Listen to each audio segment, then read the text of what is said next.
Senator Boozman. Thank you, Mr. Chair. Thank you all so much for all that you do and for you being here today. Both of your testimonies highlight the importance of integrated deterrence for aligning department policies, resources, and activities to strengthen deterrence. An essential part of this is bolstering of our allies and partners to better deter our adversaries. General Milley, as you mentioned in your testimony, the U.S. must continue to strengthen our relationships by building our partners' capabilities to deter our adversaries. Recently, several European allies have stated their intent to purchase the F-35 fighter jet. Would Poland, Finland, and Germany having F-35s be helpful to our national security and deterrence against Russia and Europe? And going further, given the current situation and your best military advice, do you believe we should be assisting our European allies in training so they can receive the F-35s as soon as possible? I do, and I think, first of all, it's an excellent capability. Secondly, I think interoperability with our allies is important, and I think the strength of the alliance is critical to the deterrence of any broader land conflict on the European continent. Thank you, sir. Pre-positioned stocks are essential for the rapid mobilization and equipping of units during time of crisis. As you know, the Army activated its pre-positioned stocks in March of this year as the conflict in Ukraine escalated for the first in an unplanned contingency. I was happy to learn that these pre-positioned stocks allow an armor brigade combat team to deploy from the U.S. to Eastern Europe faster than Russian forces advance from Belarus to Kiev. Understanding that pre-positioned stocks require military construction support and being the ranking member on the Military Construction Subcommittee, does the U.S. have pre-positioned stocks to respond to potential threats in the Pacific from China? Outside of Japan and South Korea, are there any plans to establish pre-positioned stocks? Yes, sir.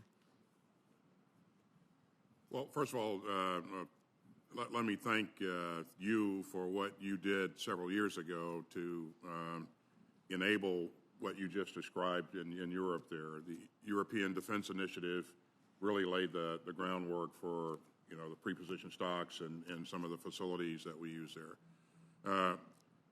As you'll see in terms of what we're investing in with the Pacific Deterrent Initiative, we are investing in infrastructure and a number of other things to ensure that we have capability further forward in the theater. So that's our goal, to make sure that we have that ability in the Indo-Pacific to a greater degree in the future. Well, to follow up on that, our missile stockpiles are being stretched thin after years of producing at minimum rate of sustainment and increased demand resulting from the U.S. current efforts to bolster our Ukrainian defense. I think are stretching that very, very thin. I'm hearing from industry some of the challenges they face with trying to increase production rates while shortening lead times. How critical is it to maintain these stockpiles, and in what ways can the committee support you and industry to help ramp up production efforts to meet demand and replenish our stockpiles? Well, it's very critical to make sure that we maintain what we consider to be our minimum required stockage levels. And you can rest assured that I will not allow us to go below that in critical munitions. We have met with industry. I think you saw us do this fairly early on and encourage them to work with us to begin to open up production lines to increase their production. And they are doing that. They're leaning forward.